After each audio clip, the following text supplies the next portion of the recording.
Hello, everyone, and welcome to Paranormal Round Table. That's PRT for short. I'm your host, Josh Turner, and with me is wait, I got a different host tonight. You want to introduce yourself? Hello, everyone. It's Anthony, not Tony. Anthony. Everybody's always calling you Tony and thinking that you're two different people. Anthony is more involved in the production. Tony is the co-host, which goes by Mushu. Now, Tony's not going to be the co-host tonight because I thought it would be kind of confusing. I brought Anthony on board because this tonight's episode is going to involve some things from our hometown, which he knows a little bit about, a little more than Mushu does. And plus Tony, my guest's name is Tony. You want to introduce yourself? Hello, everybody. My name is Tony Duran. Tony Duran. Tony Duran is an old friend of mine. I've known Tony since we were 1990. Something like that, yeah.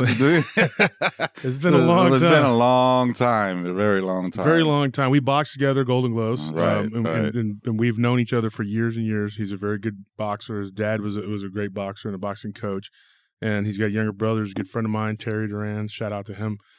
And we have a lot of the same friends. We ran in the same circles in high school because I went to school in Taylor, but also went to school at Travis. Right. In Austin, and that's how me and Tony met. And me and Tony became friends from the recreation centers, from boxing, doing the things we did in the fight scene back in the day when we were youngsters coming up, little bad vatos running the streets.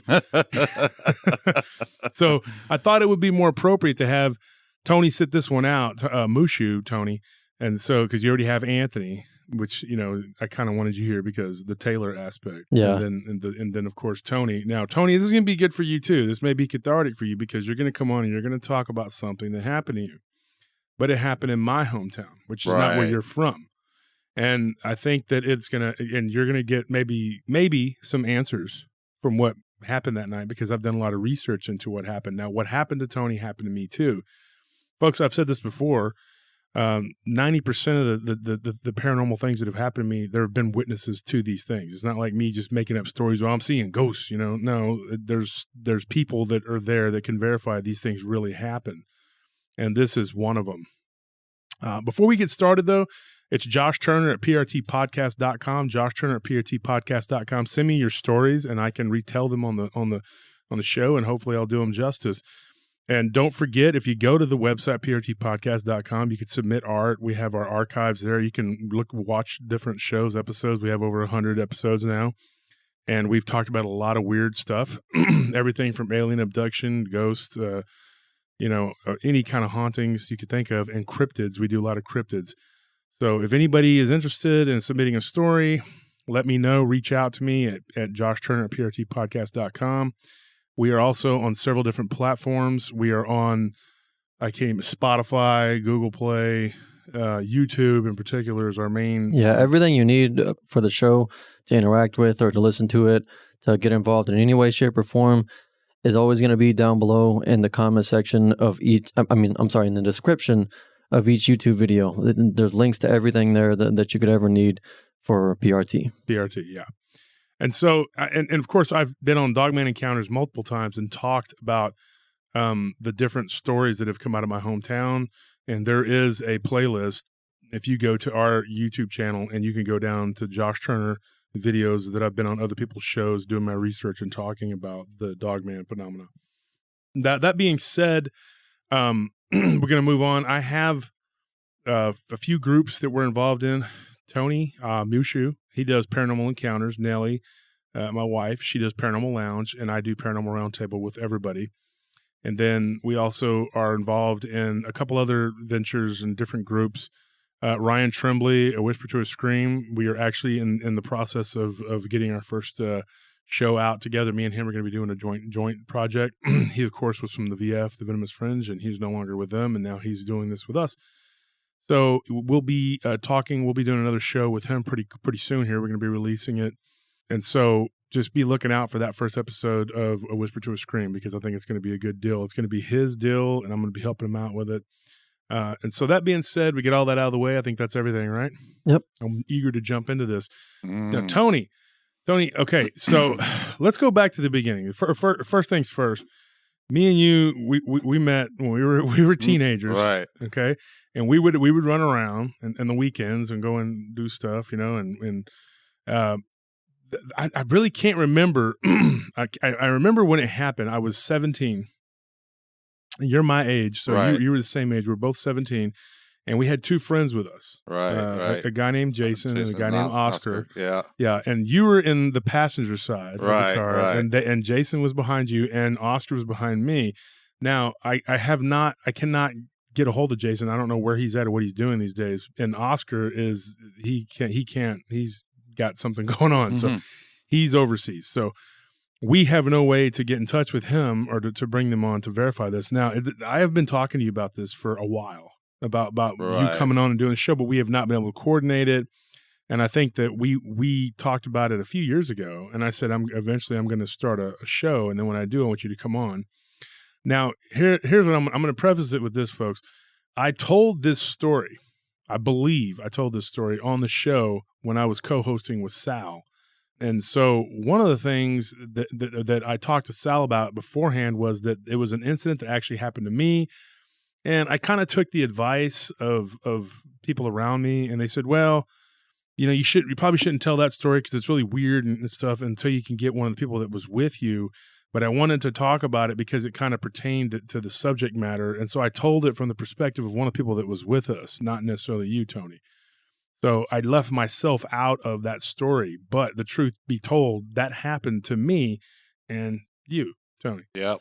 And so what I wanted to do tonight was bring Tony on and let him talk about what happened. And I'll tell it from my perspective. He can tell it from his perspective. And then you listeners at home, or wherever you listen to our great show, you can decide for yourself what you think this is. Now, I have done a lot of research into this phenomena, and maybe we can come to some sort of conclusions. But then again, we may just come up with more questions and answers. So what happened was we were out, and if I remember correctly, it was in like October. It was in October. Yeah. I remember because we're going to one of your friends' house down in Taylor. Yeah.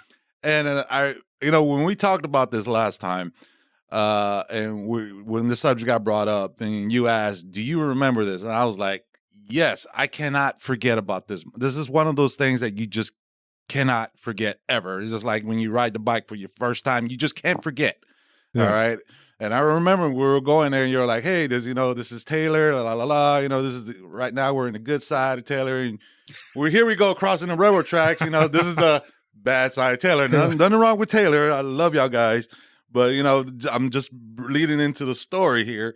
And we get there and we parked. And it was in front of a friend of mine's house. Right. It was now like she's one of my best friends of my wife. She's a chiropractor.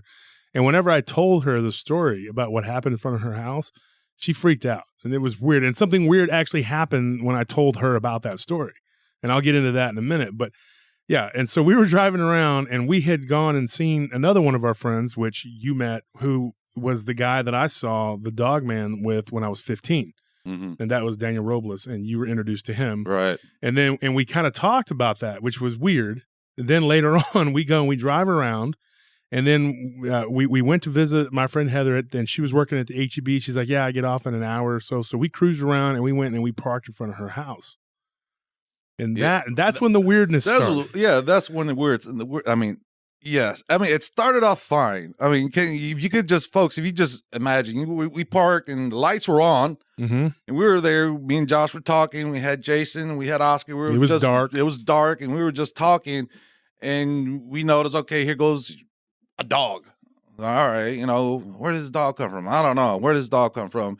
And we paid it no mind. We just kept talking. Next thing you know, it was another dog. And then there was six altogether. It was six altogether. Yeah. And then next thing you know, while we were talking, there was a fog. Yeah. Yeah, exactly. Things got it's like you walk in a room and your hairs just stand up. And it was just like something's weird. Something's wrong here. Something's wrong with this picture, right? Mm-hmm.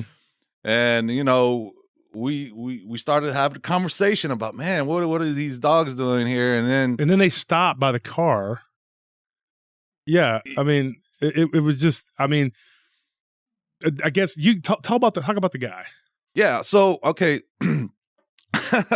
So here we are, talking about these dogs, and we're like, man, where did all these dogs come from? And next thing you know, there's this guy, And it was he was on my side because I turned around and you pointed. It was like, who's this guy? And I was like, what guy? And I turned around and boom. And I was like, what in the hell? This guy was just standing there. Now this guy has a long coat. He had a hat. Yeah, a hat, a very inconspicuous, innocuous hat, like you'd wear like a farmer hat, like with Exactly. And at the time, we didn't really pay attention to the face. We were just like, where's this guy? Where did he come from? You know, and there was a fog too, but it was like kind of down the street, so the fog was weird, folks. It was kind of like rolling, you know. Yeah, and it was very weird. The thing was about that is that my attention was more focused on these dogs, man, because these dogs were weird, man. These dogs weren't like black dogs. These dogs weren't like, oh, these dogs running around sniffing. You know, they were like almost like in sync with this guy. It was like this guy moved, they moved. He looks at them. One dog will walk around, and then this other dog will go in front of the car. And on this entire time, I'm kind of like, all right, I'm starting to freak out a little bit, and I hear the guys in the back. They're freaking out too. They're freaking out, and man, that was just when it started to get weird, you know. And then from that moment on, this guy started shifting around. Yeah, would he go to the back? Yeah, he went to the back, but the thing you noticed is his face, because you noticed the face first. Right. It was like, dude, did you? I'm recalling the moment too, and I was like, folks, Tony's actually in the studio right now, and I can see that you're reliving this. I was like, because when he moved, it's like his head was kind of like downwards, all right, folks. But when he shifted and his face went up, it was just black, just black. I mean, not the kind of black that, you know, it's covered by light, but no, it was black. And there wasn't, you couldn't tell facial features or anything on it. And you freaked out because you smacked me really hard on my arm, and you were like, I was like, dude, this guy's got no face. He has no face. He has no face. Yeah. And it was just really, that's when everybody in the car started freaking out. That's when he started moving around. These dogs started moving around. It was like we weren't scared people. You know what I mean? Right. Like that. Yeah. But the thing is, Tony, we were Golden Gloves boxing, and then Jason was a wrestler, and I wrestled with Jason too. You know, and Oscar was he was a youngster back then. I mean, he turned out to be a pretty tough kid, but nobody was like afraid of people. You know, we grew up Southside. You know, we weren't like, oh no, we're scared. You know, it was just so weird. You know, and he like you said, we don't know where he came from. He just showed up on that side of the car. But here's the weird thing that I remember is like he disappeared. Like when he went past you, and you turned and you were like, dude, he's got no face. Then like Jason was like looking at him, and he's like just staring at the guy. And he said that all he saw was him walk by and his head was turned. So Jason didn't get a good look at the face, but then the guy kind of loops around behind the car. Now that's when I was looking in the rearview mirror and I didn't see the guy. Like the guy was gone at that point. That was the whole thing. Where did this guy come from? Because I was paying attention to these dogs. I could see you had your lights on in the front. This guy didn't walk up in front of us. I was looking in the rearview mirror on the side, passenger side. I could see behind me. I didn't see nobody walk up. I didn't see anything. So the point, I mean, when I said, where did this guy come from? Where did he come from? Yeah, and the dogs appeared out of nowhere too. These dogs didn't just come out from a field or anything. They were just like, 1, 2, and then one comes from the other side, and here comes 2 more. And it's not like we parked and this guy was just sitting there. No, he came out of nowhere. Yeah, And here's the thing though. When from what I remember, when he goes around the back of the car, okay, and I know you remember because we talked about this the other night. He goes over to the backside. Oscar was behind me, and I think he was the youngest. I think he was like 15, right? And he looked in the car at Oscar. And do you remember his reaction? I'm laughing, folks, but it wasn't funny at the time. But he was so horrified He jumped over. He jumped over to Jason's lap. Yeah. So he jumped over to Jason, and Jason's like, "Dude, get off of me!" Because Jason was freaking out, and everybody was freaking out. And then you were like, you were like, "Wolf, drive!" You started trying to tell me to. Well, I tried, folks. You can attest to this. Yeah. I tried. I turned the key, and the thing would not do anything. And the guy was looking in the back. So that's when he reappeared. I saw him in my rearview mirror on the left, the left hand rearview mirror, whatever, by the door. I could see his body. And then, so then I see him like kind of turn and look, and he got down to where I could see him in my mirror. Oh my God. Yeah. Yes, And when I saw him in the mirror, yes. Then I realized he had sort of facial features, but his eyes were completely black. I know this sounds so weird, okay? It probably sounds weird, but his eyes were completely blacked out, and he had no mouth. Where his mouth and jaw should have been, there was just blackness. Okay, and Oscar was screaming at this point. I think he was actually crying. Dude, he was freaking out. He was freaking out so bad that he was on Jason, and Jason was freaking out, but he was also trying to calm him down, getting pissed off, and it was that was oh man, it was really intense. It was very intense, very intense, and this guy, and then the dog in the front of do you remember the big one? Well, I don't know if he was the biggest one, but he got up on the hood. Right, yeah. Right.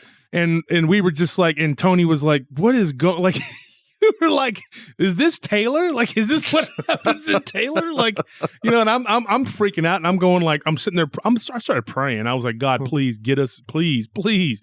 And so I started trying to start the car, and I thought about, maybe making a break for it into Heather's house, because she wasn't there, but we had talked to her mom, and because of her stepdad, who the way he was, we didn't go inside. But I thought about just saying, "Hey, let us in," but we were afraid to get out because the dogs. I mean, and they were huge. They were like wolf-like dogs. They were black. They weren't no scrawny street dogs. I'll tell you that. No, they were not. Do y'all know what breed of dogs they were? Do y'all remember?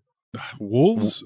What do you think? I know there were. I know one or two of them were Rots, and I know the other one was a German Shepherd, or a very large German Shepherd. Yeah, the other ones I don't recall what they were, but I remember the Rots, and I remember that German Shepherd, because that German Shepherd was the first one that the first one that we saw. Yeah, the Rots were on y'all's side, and I didn't get a good look at them, but you said that they were solid black. Yes.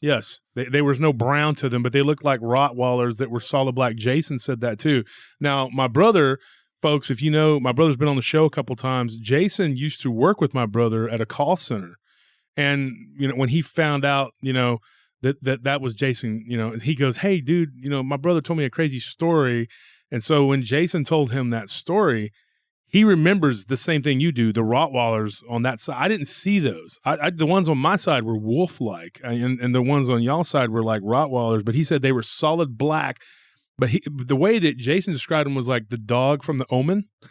He said, that dog that was like, yes, okay, yeah. Yes, yeah, that's a good description. Yeah. Yes, and man, I out of everything, that guy, but those dogs, man, those were the creepiest things. Those so when I met Moomin and Sing, just like The Omen, how that dog was. Those Ross were just whatever that woman wanted them to do. That's what they did without hesitation, they just moved, and that's how they were with this guy. And it was so freaking. I mean, it was. Were they freaked out? Were they showing signs of aggression, like growling or baring their teeth, or were they just kind of circling the vehicle? They were kind of there, but they were definitely growling. Yeah, but it wasn't like they weren't. Like being overly threatening, but you could hear them growling and kind of like making noise. I mean, and one of them got up on my windshield. So they're almost like if you were to think that they were stalking, kind of. They were stalking. They were walking around. They were stalking. They were almost like testing and see where they, if there was a way to get in. If there was a way to get in. They were stalking. They were pretty much preying on it. They were hunting. They were looking for something. And we were so afraid that, they were probably feeding on our fear. I mean, because I'm convinced they were supernatural. There was nothing. They looked physical and they moved the car, but you know, and here's an interesting thing. Like, I told this story to Tony Mushu, my co-host, who's not here tonight, but me and him talked about this case a while back, and it was after one of the times that we had talked, me and you. And so he had an interesting theory. He said that what if the dogs were actually the intelligence and the human character was just there to be a decoy, to make it look like there was a man walking the dogs. Have you thought about that? I didn't think about that. But then a puppet, yeah, like a puppet master. Well, that actually kind of makes more sense than what I'm saying. How these dogs were just they were the ones, they were in control. They were walking. They were walking him. Yeah, because he was very stiff the way he walked. Imagine like a zombie, right? Yeah, it was like a zombie in a trench coat. Okay. But he had like he had like a white shirt underneath. We talked about that. Mm-hmm. And you could see the sleeves coming. I remember the detail because he came right up to the window on my side after he went to your side. And the sleeves were kind of coming down to the hand. You could see the white. So there's like there was an undershirt. And then there was like a coat over that shirt, and then there was black pants. I don't remember shoes. I remember shoes. I mean, I don't even remember that at all. We're paying attention to shoes. But he had something, and this was weird. He had something. This is something that Oscar told you, Anthony, when you interviewed Oscar one time. Not interviewed him, but you questioned him. Yeah, we talked to him about this incident. It was me, you, and Pork Chop. Big John. Yeah. And we were, as one of my ring brothers, and we were all hanging out, and you asked Oscar on the way home about that, and Oscar goes, "Oh my gosh." So that, and Tony, his first words out of his mouth, he goes, "Ask Tony or Jason, dude, please." And he goes, "Well, Tony or Jason aren't with us. Just tell us what happened." So then Oscar, he goes, "Okay, I'll tell you." He's like, he had a couple beers, and he goes, he said he can't talk about it unless he loosens up, He had a couple beers. He goes, "I'll tell you later." So then he did. Eventually, we gave him a ride back to his car, and he told you, Anthony, exactly what he saw. And he said that it gave him nightmares for like a long time. He couldn't sleep, and he kept seeing, but he didn't see the guy. It was weird. He told me that he would see the dogs. Like, that was what was weird. Well, that was the whole thing. When you, man, I wish I can. If y'all could just close your eyes and you're just sitting in the car and y'all just chit-chatting with your friends, and you notice one dog, and okay, goes one dog, knows, and then then y'all start talking about, where did these dogs come from? At the same time, your headlights were on. You don't see anybody coming towards you. Mm-hmm. You're looking in the mirror because hey, by that time you're getting on guard. Like, where did these dogs come from? And I'm looking around. I'm looking at the mirrors. I don't see anybody come from behind us. The next thing you know, they had to have come from the front. But how?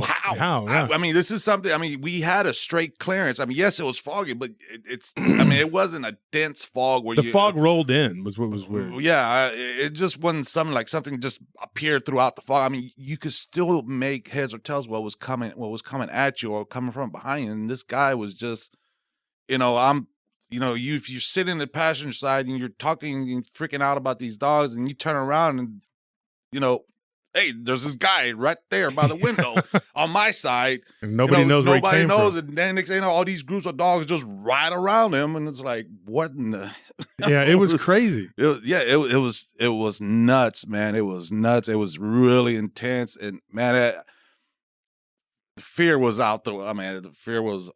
I mean, it was just, we were. Mm-hmm. And then you were telling me to drive, and what was weird was, now this is important. I know Oscar told you this, Anthony. The car was on, mm-hmm. and they couldn't understand why I couldn't just drive. But for whatever reason, the car, I started turning the key, which the car was already on at that point. I remember that. Mm-hmm. And when I started to turn the key, it should have grinded, like made that noise. It didn't. It didn't, and it wasn't on. The car was off. So somehow the car was off, and then I realized the headlights were off too at that point. And I was like, "Oh my gosh!" I was like, "The car's dead. We're stuck here." And then eventually, they just kind of kept going. They walked past the car. I guess once they figured out that we weren't going to get out of the car, mm-hmm. And confront whatever or allow them to get into the car. That's the impression I got. It was like they just kind of went past the car and they kept going, and then. The fog was, this is what's weird. The fog was gone from in front, but then the fog was behind us. And that's when they just disappeared into the fog. I mean, I have a theory. What's going on? Hey, Nick. Nick's in the studio. What's going on, Nick? Just got here, sorry. I have a theory. Okay. So the human, the guy with no eyes, no mouth, was a decoy. Yeah, he was a decoy. He was a decoy for the dogs, the Joker dogs. The ones that kind of laughed. And he was the decoy, just to scare the crap out of you guys. That's my theory. And see, now what Nick is talking about, the Joker dogs, that's one thing I was going to get into with you, Tony. Now, you remember how we corresponded a few years ago and we started talking and I said, hey, I'm going to put together a podcast. It's been about 3 years or something. And then you said, hey, eventually maybe I'll come on there. Now, Tony, you told me something. First of all, you said you hadn't talked about this to anybody. You never talked about this to anybody except for the people that we were with. Yeah, except one time you were at the club and you told my brother. Now, I remember you came to the bar, you told my brother, you'd had a couple drinks, and you didn't want to talk about it at first, but me, I'm kind of pushy.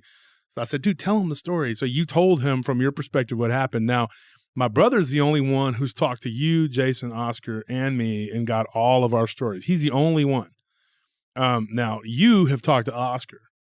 But like I said, my brother got all y'all's stories. Now, according to you, it was just we're the only people you've talked to about it. Now, when we talked about this, since then, I've done a lot of research, and I told you I got a story. And now what Nick is referring to, because, folks, Nick is the guy that shares an office with my studio, and he actually is an author. He's a really nice guy, and he's going to come on the show, too, and talk pretty soon. He's got a lot of really cool information about some stuff. So Nick Taylor, everyone. So what Nick is referring to is the story that I told. Now, I've told this on the show, and Anthony, of course, you did all the editing on this show. I believe it was one of the episodes that I retold from the Dogman Encounters, and I think it was Dogman Encounters 58 with Vic Cundiff. Now, what happened on that show was there were 3 guys that I was playing baseball with when we were kids, and we played for like the different clubs like Rotary, Optimus, the JCs or whatever, and I played for one club, they played for another, and we had just had our baseball practice, and we had to share fields. There was like 3 fields out there, and it was called Hidalgo Park. Now, there's a legend in my hometown called the Hidalgo Dogs. It was told to me by my great aunt, who, Anthony, of course, growing up, you've heard all these weird stories. The story is that they were mariachis and that they had sold their soul to the devil. This just to make a long story short. But when the devil came to take his due, they became dogs. Now, the story, folks, in case you haven't heard it, just to go over it, these 3 kids that I went to school with, they were finishing up baseball practice and they were walking their bikes. And the reason they were walking their bikes is because one of them didn't have a bike and the other 2 did. So they were walking in courtesy to him so they could walk together. And this was on the south side of Taylor. It's not a real nice area, as Tony pointed out earlier. It's by the railroad tracks, and the railroad tracks have a very long history. And Anthony, you know that too. Yeah, we were always told it the line. You don't cross the line. You don't cross the line. The line. Yes, the line. And you were told in Taylor, you don't cross the line because that's where bad things happen. And so, and it not only physically but supernaturally. Why did we cross the line? But these kids were walking and they hear somebody speaking in Spanish coming from the Johnson grass that was growed up around the railroad tracks. So then these kids, knowing that this is not where you're supposed, it's not a place you want to be. Once you cross that area right there, you're fine. But going down that road, you're by the railroad tracks. There's been murders there, and all kinds of things that have happened. They heard Spanish, so they thought that these were migrant workers that maybe were sleeping in there just waiting for their shift or whatever, because there were a lot of them that would work on the railroads there. This giant black dog leaps out onto the pavement. And they said that when it did, it was kind of like almost like the way it leaped was like, it was like smoke. Then it became a dog. Like it was just boom. It was like so fast, And then it spoke in Spanish, and then 2 more dogs popped out behind them that were a little bit smaller than the first one, and they were all looking at each other and talking. They were making words, like speaking in Spanish, but only one of the kids was Mexican. The other one was black, and the other one was white. The Mexican kid, who now works at Dell, he's got a really good job. I don't want to say his name. I've told him I wasn't going to say his name, but he swears this really happened. And his older brother is a really good friend of mine still too. I talk to his brother pretty regularly. And he attested to this. He said that they were talking, and then one of them just stood up on 2 legs, and he heard like pop, pop, pop, and it just stood up on 2 legs, and then its legs kind of moved, almost becoming kind of human-like. The upper body kind of elongated, and it kind of twisted its head, and then it told them in Spanish, run. And of course, the other 2 kids don't know what the heck he's saying. It's basically, he gives them a warning in Spanish. And so they all scatter in different directions, and eventually, they get away, and they can hear these dogs laughing. Like, these dogs are laughing. The other 2 never stood up. They just stayed on all fours from what I remember. Now, I have interviewed the other 2 kids, and one of them actually used to go out with my cousin. And so I have talked to them, and they're our age, Tony. And so I've interviewed them, I've talked to them, and they all have the same story. It has not changed. Just like if you ask me about the story that happened between us with this guy, this weird guy with the dogs, your story is the same as mine, the same as Jason, the same as Oscar's. It has not changed, And like I said, I've told this story before, but I didn't put myself in there. I just put it from the perspective of this happened to some friends of mine, because it did. Mm-hmm. But I did not want to talk about that story until I had someone that could verify it and back it up and say, hey, this person was with me when this happened. And then, of course, I reached out to you recently, and we caught up, and we talked about the old days, boxing, and all the stuff that we grew up doing. And then we started talking about it. And the interesting thing is, like, I think I've told your brother this story when we were at your house one time. Something kind of weird happened, and we talked about that. And then you came out of the room, and you didn't say anything, and you kind of went back in. But I remember telling Terry, your brother, about this, about this story. But you said you never told him, and you guys were close growing up. So. Oh, man, I'm telling you, man, it's one of those things, man. I've always had, I have a lot of interesting stories. I have a lot of stuff that I've encountered, things that I've seen, felt. So this was the most intense, besides another thing that happened to me. This was one of those ones that I was so intense that it really freaked me out, because as close as I felt something so bad. Evil. Absolutely. I felt something so evil. I felt it before. Like I said, I had something else happen to me before that really freaked me out, that I felt it. But this is one of those things that I have never talked about it, like I haven't talked about this other thing. And it was, like I said, when you asked, do you remember, man, I think about this like every so often. Like this, it comes up. It comes up. It just pops up, and during movies or anything like that, when anything with dogs, anything it pops up, man. I think about us being into that darn car, and I think about you telling, hey, this is one side of Taylor as soon as we cross the road. I think about that, and I think about that guy, and I remember his. Well, I don't remember his. I looked at his visage or whatever. Yeah, and then, man, it was. Very intense. Very, very intense, yes. The way y'all described this figure that was accompanying the dogs, with the long, you said it was a black trench coat, right? Yeah, he had a white shirt on with it, and he had something on his shirt too. I saw that, but I mean, so I'll get to that in a minute. So he had a white shirt and with a trench coat over it. Is that correct? And then you said he had like a farmer's hat? Yeah. No, not like a farmer's hat, it was like a baseball cap with like the fishnet. It's like a regular cap. Oh, like a trucker's hat. Yeah. Like a trucker's hat. But I don't Taylor, the farmers would wear that with the fishnet in the summertime. Yeah. He was dressed like a normal guy. Oh, okay. Because I had this mental image of have you ever seen that movie Jeepers Creepers? No. It wasn't like that. Okay. No. Okay, Yeah. No, definitely nothing like that. No. Okay. Now, here's what I saw with the shirt now, and I wanted to verify this, but this is one of the things that I remember my brother pointing this out, because he said Jason said that he saw that it looked like the guy, and okay, this is weird, and this is one of the reasons also why I wanted to do it at Christmas, because he said it looked like he had a Christmas pattern on his shirt. Well, do you know what I remember seeing on his shirt, and I didn't realize at the time what the significance was. But on his shirt, he had like this like weird looking mariachi kind of. Yes, okay, and it looked like the Three Amigos.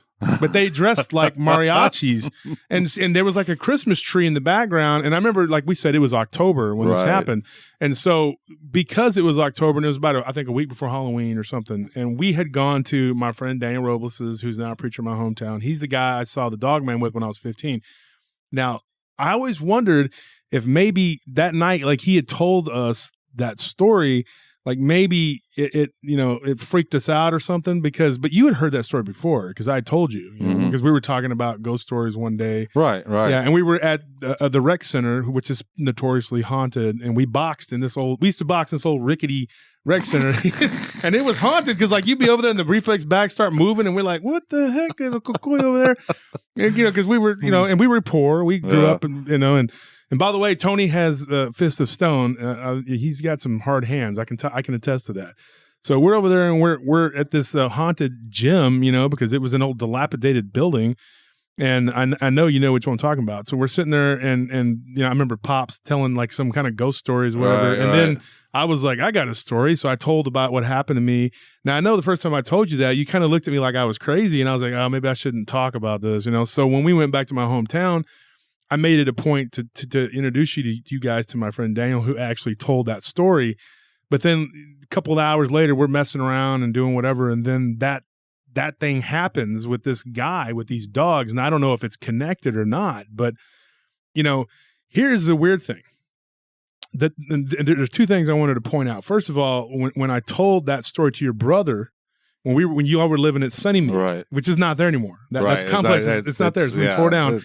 Very rough complex, folks. It was a very bad area. And so we were hanging out or whatever after school. And I remember Terry talking about, I heard y'all had something weird happen, but you didn't tell him what that was.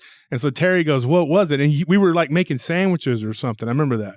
And your dad was very nice. He was always like trying to be helpful and offered us food stuff. Your dad was deaf, a very, very nice guy.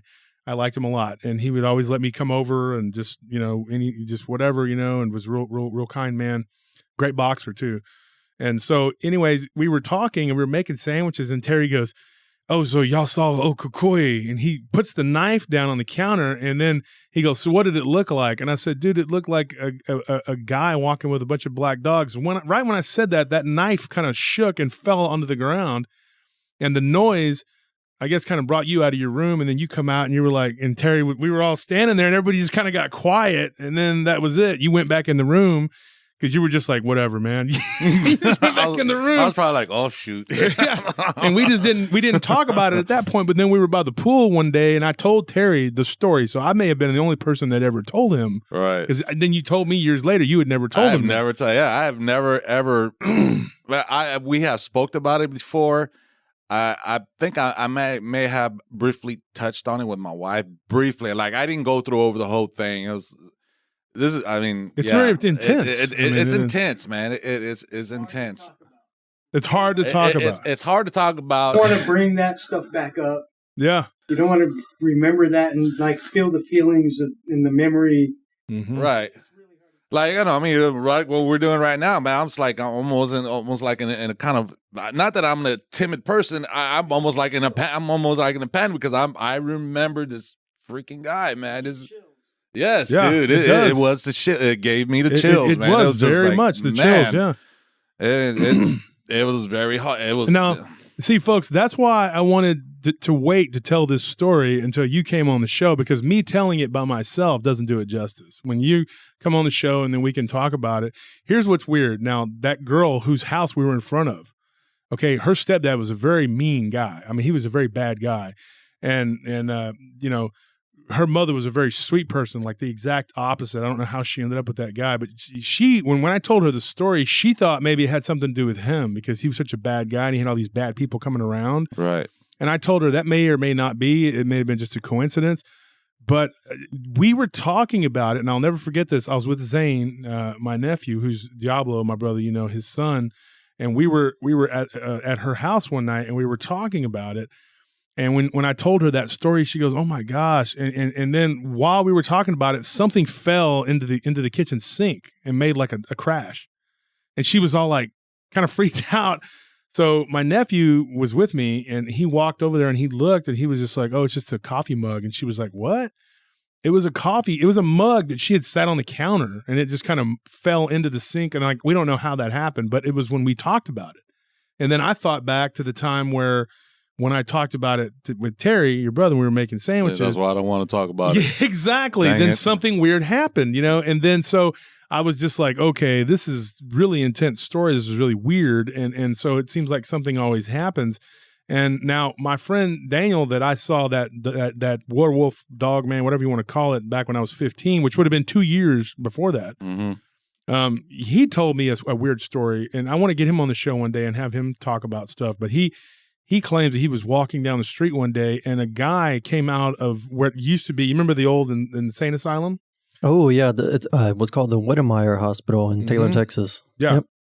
There was a guy who still to this day, he doesn't know if the guy was like an actual guy or if it was some sort of demonic entity, but he said it came out like from the front of that building, which is not there anymore. It's been torn down. I think in 2018 was torn down, or 17. I believe so. Yeah. Just unfortunate because I never had the bravery to break into it like a bad kid. And well, you know what? You're me neither, because everybody was like, don't go there. You're probably better off not breaking into that place. Yeah, exactly. I walked up to it with a couple of other dumb, probably 17-year-old friends, and just turned away. We couldn't do it. It was too creepy. Yeah. It was just same thing happened to me. Yeah. It was just an old boarded up insane asylum right there on 7th Street in Taylor. Yeah.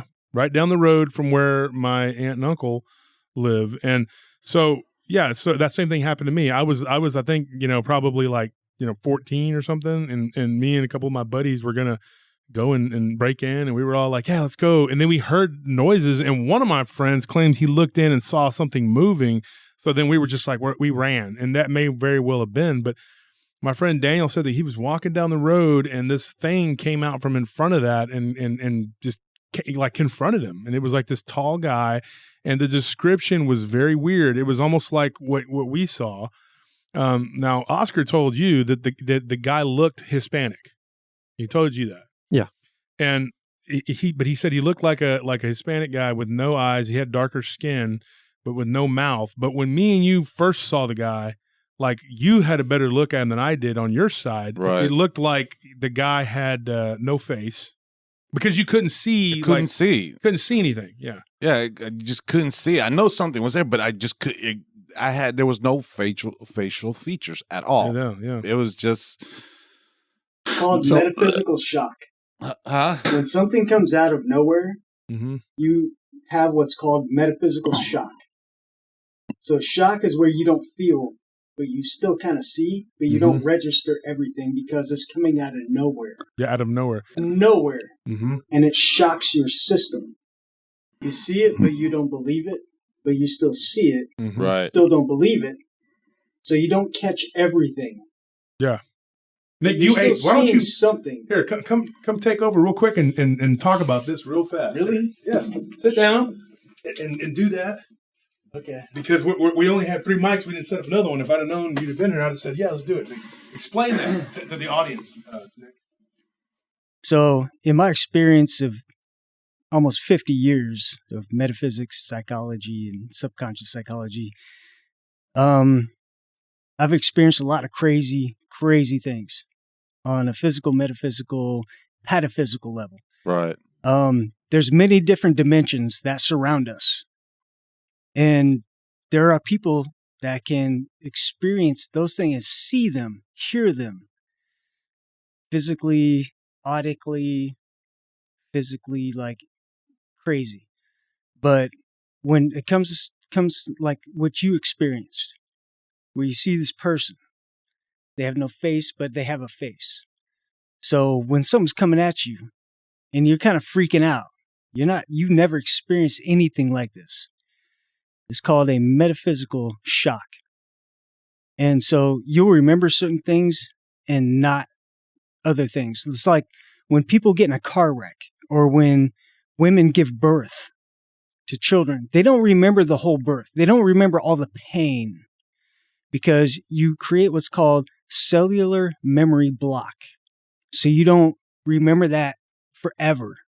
And it keeps hitting you on a emotional and physical pain level. You forget those things. It's called cellular memory block. And on a metaphysical level, it's even more intense. So you'll see something, you remember bits and parts of it, but not all of it. Right. Because your spirit, your consciousness, your physical body, your biology doesn't want to remember all of that because it doesn't want to keep recalling it for the rest of your life, so that you can keep growing, keep, you know what I'm saying? Yeah, keep evolving. Yeah. So it's like a self-defense mechanism. It's almost a self-defense mechanism on a mental and metaphysical and spiritual level. And so that's why, like, trust me, bro, I've seen some things. I've experienced it. Like me and Wolf talking the other day, and he was walking through this building that was like notorious for being haunted. Oh, that's the building. That building that way we did. Yeah, y'all worked there, dude. There's been there's been time. We're definitely get into that. And one. Wolf was like, "Yo, I felt this tap on the back of my neck. I turned around, I see none, but then a few minutes later, I turn around and it's right there in front of me." You know what I'm saying? Yeah. So like, your being wants to continually evolve, but not remember all the things that are a detriment to your growth, mentally, spiritually, physically. So you block things out, but the subconscious remembers everything. So that's why when people really want to remember something, they go to like a hypnosis therapist and, you know, like what really happened. And then they go into hypnosis and they draw all this stuff out and they're like, oh yeah, I remember that. Oh my God, it's painful. It's crazy. You know what I'm saying? Like, but some people do it. Yeah. Some people do it. But like we have these defense mechanisms so that we can keep growing and keep doing these things. But there's some things we do need to remember on a metaphysical, pataphysical, physical, biological level so that we can evolve. We need to remember these things. We need to remember and understand that there are other dimensions all around us. And we can learn from those other dimensions. We can experience things, whether they're dark, light, in between, but we need to keep growing as a human species on all different levels. And we got to keep growing. We got to keep going to exist. Because, like, consciousness is what it's really all about. People ask me, like, what's life all about? And I'm like, experience. It's one word. It's that easy. But there are a lot of scary experiences. There's a lot of good experiences. There's a lot of in-between experiences.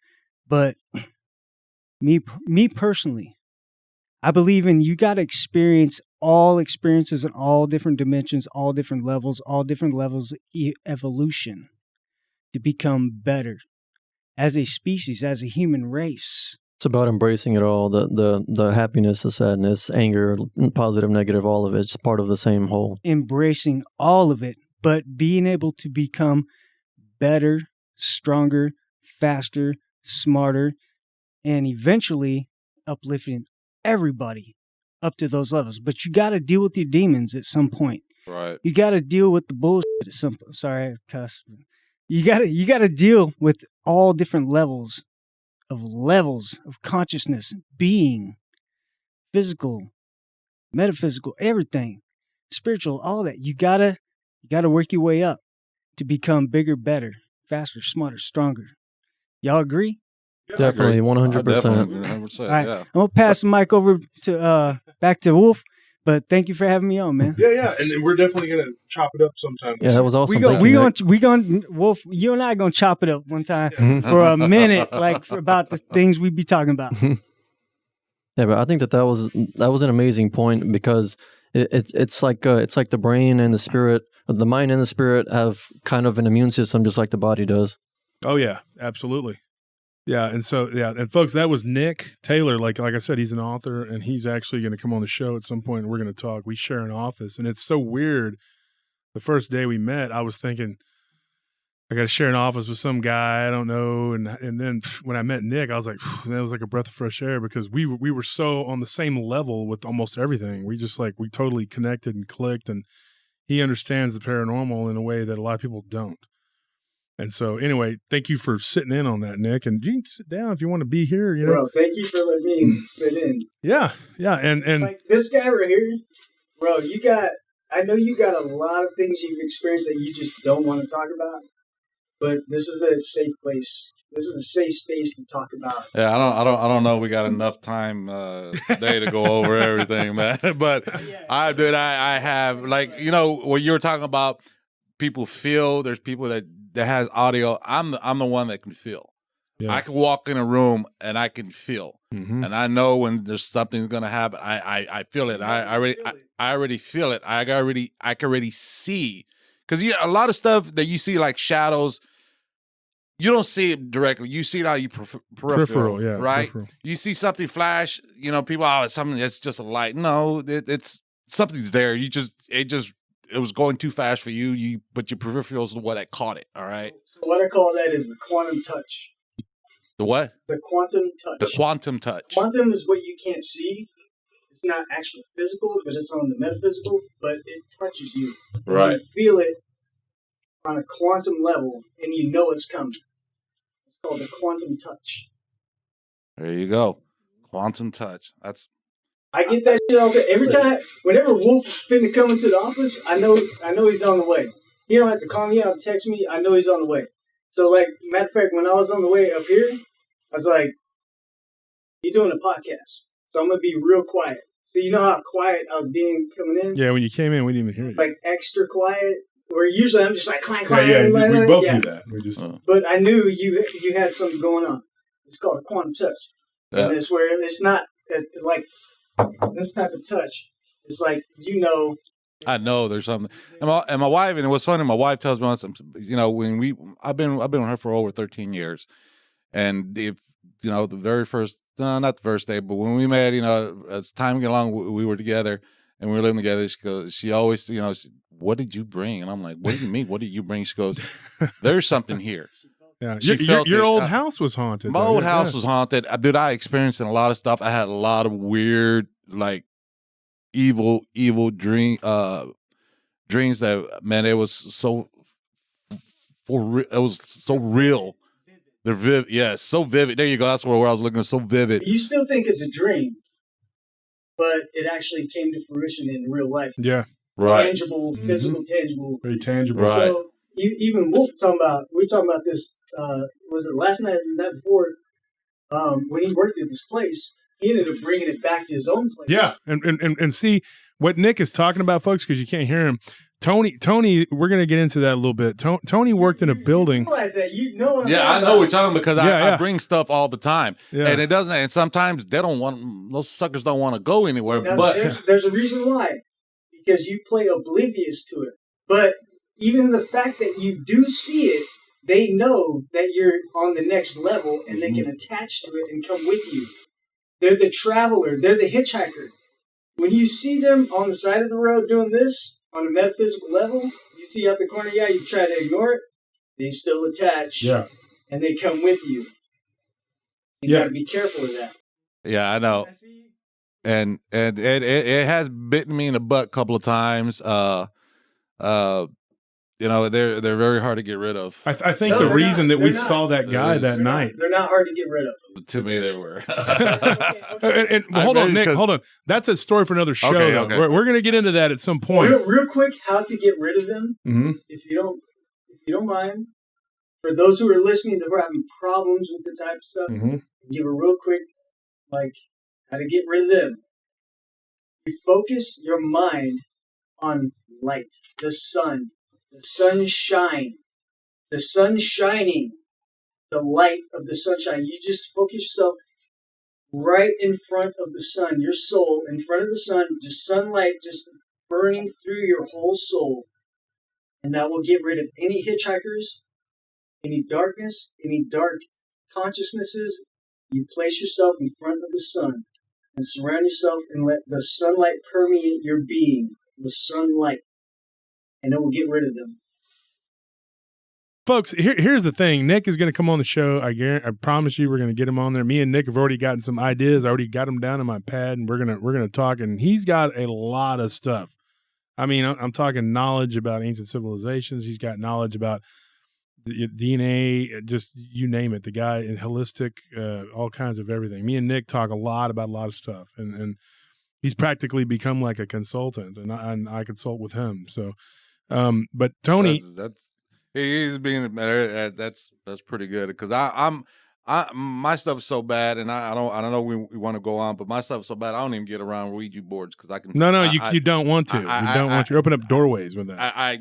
They come. I just don't. I'm not that on that kind of level where I know my boundaries, and there's certain stuff that you can't be around. I just can't be around. Well, let me ask you this, Tony. Like that night that we had that incident, Oscar had said something to me because he around that same time when he was living in the same complex I was, and his mother had said that she had to go to a curandera because they had some weird stuff going on in their house.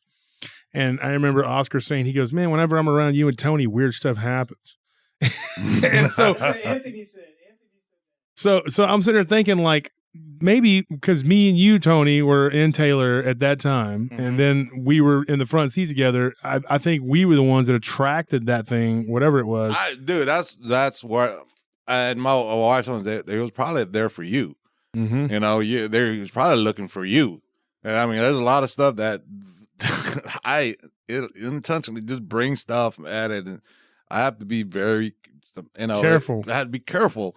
And I know, a lot of people were like, "Oh, well, what do you mean?" But I have experienced a lot of stuff, and there's limitations on how far I will go, because if not, I intentionally will bring stuff back that I didn't even know. It's now here, and let's get into something, because here, folks, I've made reference to this place before when I was a young man, and Nick, I know I was talking to you about it the other day, and Anthony, you know all these stories. I worked at a building, and I can't say the name of it because people will go and mess with it. It is in an area that's notoriously haunted, and it's actually close to a very popular haunted location that is on ghost tours and stuff. So if you want to try to figure it out yourself, that's fine. But Tony and my other friend, Chad, we all worked at this building at different times. I worked there first. And now, Tony, you got to admit, I told you. Yeah. I warned you. Yeah. And I said, this building is messed up, bro. If you are prone to, stuff, because me and you had already had the weird thing happen to us. I said, if there's weird stuff in that building. And this is about a year after the weird guy with the dogs that, and you said, "Hey man, I need a job." We were broke Southsiders, we were young kids. We needed to work. We needed money, And so you did it first. And then I couldn't even believe Chad went and worked there after we did, after all the stuff happened to us. But what was crazy, though, is that building, folks, I'm going to come on the show eventually, and I'm going to do at least an hour, maybe an hour and a half, just about all the weird things that happened to us at that building. Now, I'm not going to get into, on this episode, all the stuff. I'll give you a little bit of a history on it eventually, and I'll tell you a little bit about about what happened, the beginning or whatever, and then I'll just go from there, and I'll tell you all my encounters and experiences at that building. Now, there again, I was reluctant to come on the air and talk about that because I had no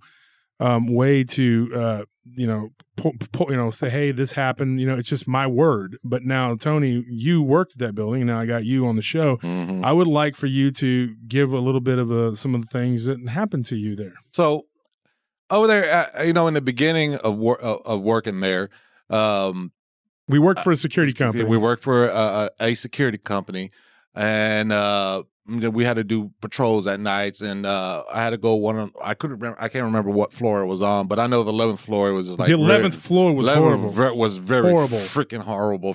I mean, very very yes. Horrible. I sometimes I'll skip that floor. They're like, "No, I'm not going up there." But there was when I started working there, I took a nap, as you say, because I was going to school. We all did. I was going to school during the day and working at night. Me too. All right? Yeah, we all did. So I was, I'll sleep 4 hours here, 4 hours there. So I was very tired that day, and I was like, man, I'm just going to find myself a room, and I found myself a room, and I remember those lights being on because I'm that type of person. I will sleep with the lights on, and I knocked out, and I don't know how long I knocked out for. To me, it didn't seem that long. But when I woke up to a high, screeching, windows vibrating sound and something whooshing by, and me getting up, just shaking. And what I do notice is the lights were off. Okay. And I could see shadows. I could see it. I could see a figure. And I know something was there. And it was time for me to go. I'm not gonna lie. I went out and I never went back to that darn office again. Retired. I'm done. I retired from that off. I still kept working there. Yeah, you were, yeah. But that area. With that area. But I mean, it got to the point where, you know, you go up the elevator, you get off the floor. There's one elevator there. You have to walk to the end of the hallway and turn around and walk back because we're checking doors. And while I'm walking down that hallway, I can hear a door close, knowing darn well that I make sure all these doors are locked. There's nobody in the building because it's about 3:00 in the morning. Yeah. You know, there's nobody there. And you could see shadows. And, you know, majority of the time I can feel where they're playful. A lot of these were playful. They you know, they mess with you. Just keep walking, you know. And that's what we were told to do. Yeah, just the people that trained us told us that. I told Nick that they tell you, hey, just ignore it. You know, you'll see stuff. But they had good technology, so there's no way somebody, an actual physical being, could be in there. No, right? No, we had alarms. Yeah, yeah, we were shut down. There's you had to have a card key to go up. Yep. There's one way. There's one way through that building. That's through my front or through the parking garage. But you had to have a card key to get up. There's not like somebody can mess around. There's not. There's nobody can sneak in because if you happen just to get into the stairwell, well, guess what? The door locked behind you. You're stuck. Yeah, you're stuck. There's only one way out. That's the ground floor through my area that goes to me. Yeah. I mean, there's one way in, one way out. If you get out the stairs, so it's not like somebody was playing games with you. No. And if they do, they're very dedicated. They're very talented, very dedicated person there. But I mean, throughout my whole time there, my experience, there was one thing after the other. I mean, even the janitors would be like, yeah, they would tell you. They'll just tell you. They would tell you. And they would go through different janitors too. Yeah. Maintenance people. Yeah, that place was messed up. I remember one time I went up there and I still have a picture of us. And this is funny because it was around Christmas time. I don't know if you remember this, but I went up there and we watched some movie together up there. Oh, yeah. It was me and you and Chad. Wyatt Earp. We had pizza. Wyatt Earp. That's right. We watched Wyatt Earp and we had pizza. And we went up there and we hung out upstairs. And then I went to the bathroom and I already knew about this building because I'd worked there. And I went to the bathroom, and right when I'm walking up to the bathroom, the toilet flushes.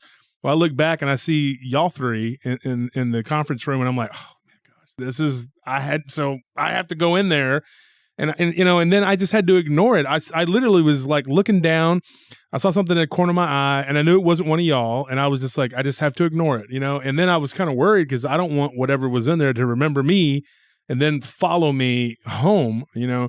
And of course, Anthony, I've told you so many stories from that building. I mean, you know, and I told you, I said I wasn't the only one that experienced it. Now I did get a hold of Chad McGregor just recently. I got back in touch with him, and he's a real estate guy, whatever, or he was selling real estate. And I talked to him, and he was like, he goes, you know, I don't have a lot of weird stuff, you know. He goes, except for that building, you know. And I was like, well, there you go. I mean, because everybody had something happen to them at that place. I mean, it was like so ridiculous.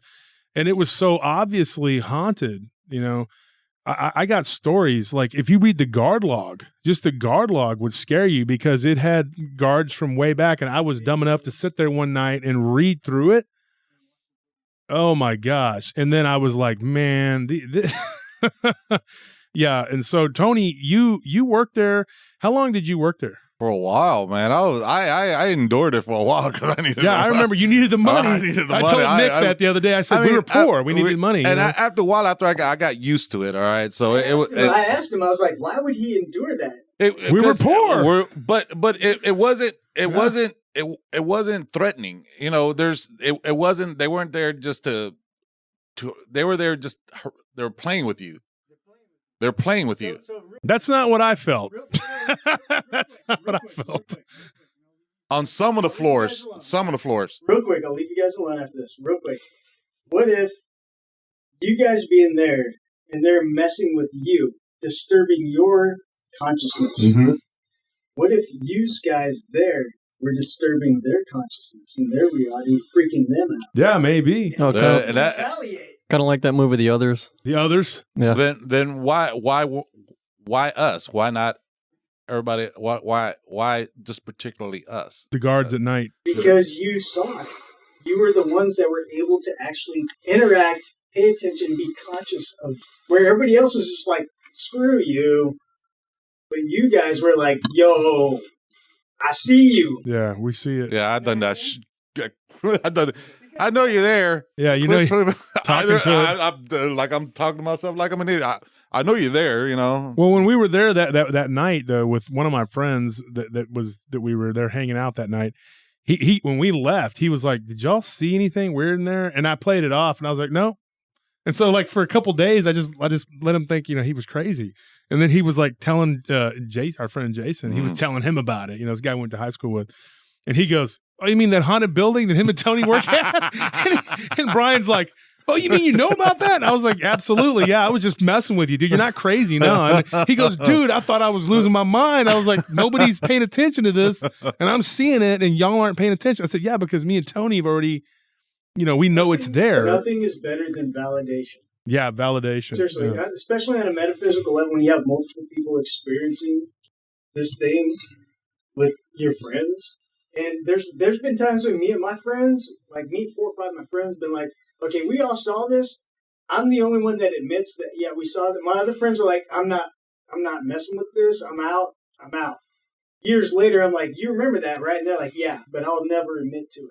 Yeah, and then of course you go on with your life, and you don't, like Tony, you went and you laid fiber optic cables, right? And I know you said every time you go to Taylor, you would have this weird feeling. Every time I pass by there, every time I have to go through it, I was like, man, here it goes again. There it goes, man. That did it. But you got to understand the geomantics of Taylor, the city of Taylor, including Austin, Texas. If you guys get a chance, study geomantics, electromagnetic energy, grid lines, crossing. The most powerful one is here in Austin, Texas. The most peaceful. The most terrible one, I'm sorry to say it, I love D-Town. I love Dallas, Texas. But one of the biggest, baddest ones is in Dallas, Texas. Yeah, Dallas is very bad. You got to be a tough mofo to, like Anthony, our boy Anthony was saying, like, the girls that come down from Dallas, man, they don't take no mess at all. They tough. You got to be tough. Was that who you were with earlier? Yeah. Yeah, Sheridan. And so Sheridan. Yeah, I talked to him because I had to call and talk about that land deal because So I was hanging out with Sheridan. I heard all that loud noise in the background. He was eating or whatever. Oh yeah. But Austin, Texas has one of the best geometric, like, cross sections, like, for like positivity, liberalism, and like just like spirituality, metaphysics, like all that. Austin, Texas is the heart of Texas. And when people say that, like, it really is the beauty. Very much the heart of Texas. Beautiful part of Texas. And unfortunately, though, there are a lot of bad people here. I'm not going to lie. There's bad people in every city. Yeah, but there's downtown though. Working downtown though, there's so many bad people. Like they flock here from everywhere to be bad. And downtown attracts every personality. Every type of bad. Every personality type. So you're gonna have to deal with. I don't want to say the S word, but S heads. Am I being politically correct? There's a lot of them. Yeah, there are. Yeah. Excrement heads. I gotta say it to be politically correct, but I mean, any city you live in, any town you live in, no matter how good it is, there's going to be one. Yeah. Well, the thing is, where me and Tony grew up, there was a lot of violence. I mean, we did. There was a lot of fights that went on. East side. Well, southeast, but I mean, the thing is, even worse. We grew up in a rough area with a lot of bad kids, knucklehead kids, and I used to get in fights all the time. Tony did. I mean, I've seen him beat people up. He's seen me beat people up. We're kids, But the thing is, when you look at the situation, like as far as like what happened to us in Taylor, we could say, hey, we attracted it, but I think that thing would have been there regardless. I think we were just able to see it, and because we were able to see it, it manifested to the guys we were with, because they weren't really prone to having a lot of weird stuff. I think Taylor's an incubator. Because of the geomantics of where it's at, I think it's an incubator. I've been there. I've done work out there. I've built buildings out there I've been out there. I felt the energy there, and me as a metaphysician and writing books. Yeah, that energy stuff, out there is. I felt it, and like that's. I built buildings out there once, and that was it. I was out. I'd rather go build in Hogan. Sorry. You know, and unfortunately, I'm building out there, but it's my hometown. And but Elgin is blowing up. Yeah, Elgin's blown up too, and it doesn't have the same energy as T-Town. But I think, T-Town. I think Taylor, though, I think it has some sort of energy, which, like you said, could actually be like gateways. There's a vortex. Vortexes, yeah, for these things to come through, like these canine type creatures. And so now in my life, I can sit here and I can say, you know, like my aunt used to always, my tia would talk about the cadejo and the hombre lobo, and I never believed in it until I saw it.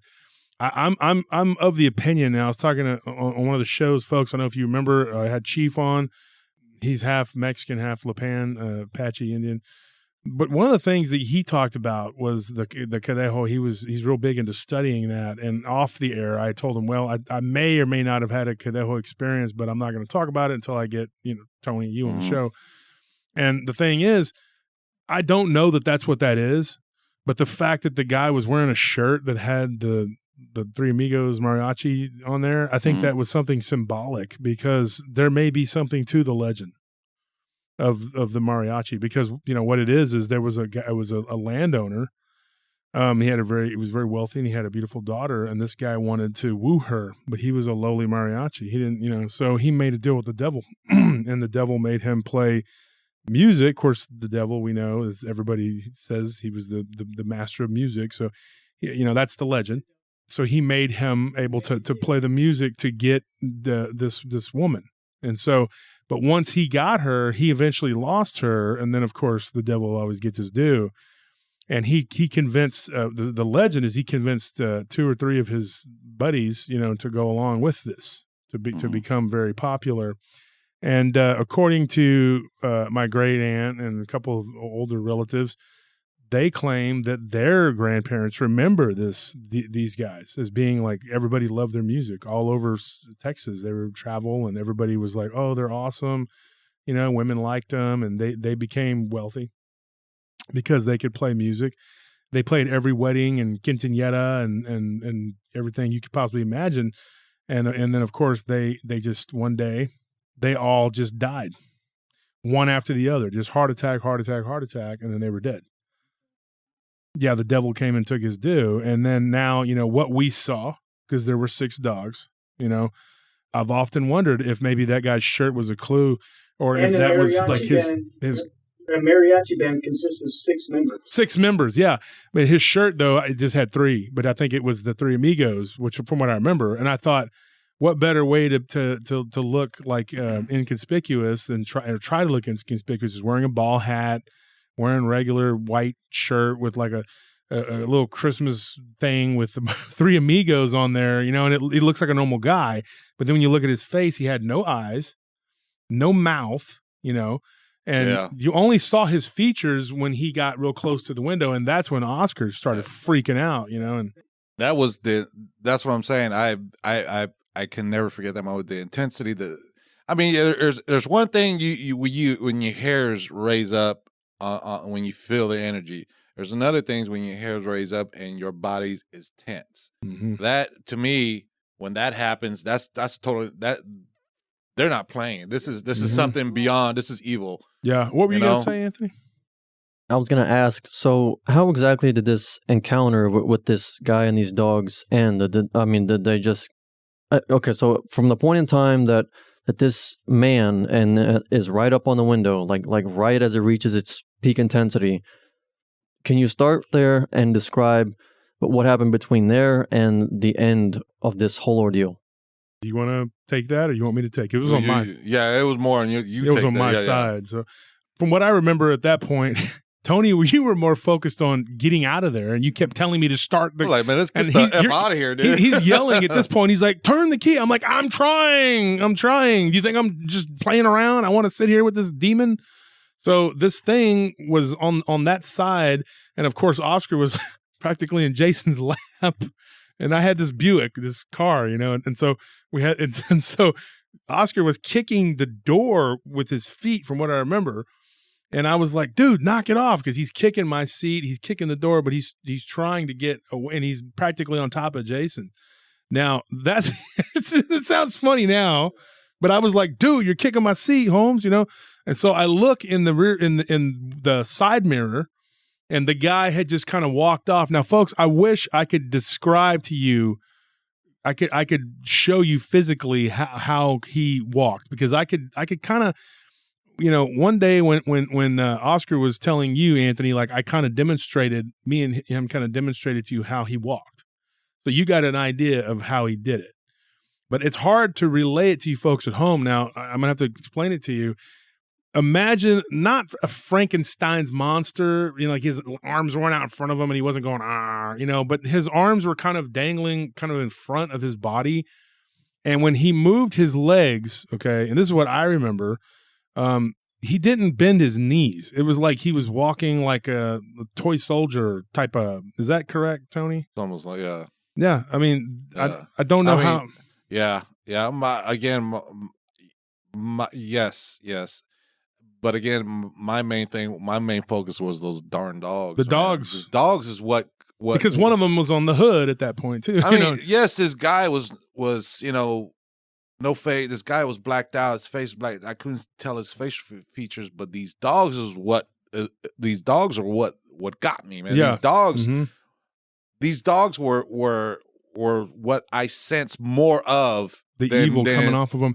But their eyes didn't look weird or anything. They just looked like normal dogs. They're normal dogs, but I mean... Hellhounds, yeah. Because on his side, and I told you this the other day, Nick, like remember I told you there were Rottweilers that were pure black, yes. And Tony confirmed that when we were talking about it earlier, and they were like on your side, but on my side, there were two what looked like, the only way I could describe it, folks, is dire wolves. I mean, these were not normal size wolves. And then the thing that was on the front of the car looked almost like a really elongated German Shepherd. Yeah. That's the only way I could describe it. And then the guy eventually teeter-tottered down the road, you know, and got away. And there was a dog that was just sitting there in the window. And now Oscar, that's what he was saying, like when he was telling you, Anthony, like he has the nightmares. That's the part that he remembers, is that thing's face, because it almost had like human-like eyes, according to what he said. Now, I don't remember, you know, the eyes being weird or anything like that. I just remember dogs. And I did count 6. There were 2 on y'all's side that were like rots. There was one that was in the back that was like up on the trunk, not standing up on the trunk, but on its hind legs on the trunk. One in the front, and then 2 humongous wolf-like dogs on my side.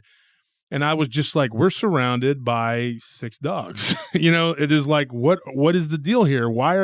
And this guy who, I don't know, I think Mushu hit the nail on the head when we talked about this, you know, that he was just a puppet. And so it looked like he was just out walking his dogs maybe as a facade. Now, how it ended was that like we talked about earlier, the fog was gone from the front of the car. The fog rolled with them. Okay. The fog kind of was completely gone at one point when they were around the vehicle. But when they got past the vehicle, to what I remember was the fog kind of reappearing and them disappearing into it. And then we took off. And as we took off, I looked in my rearview mirror. And this is the weirdest thing, was I saw what looked like half of a dog sticking out of the fog. And that was it.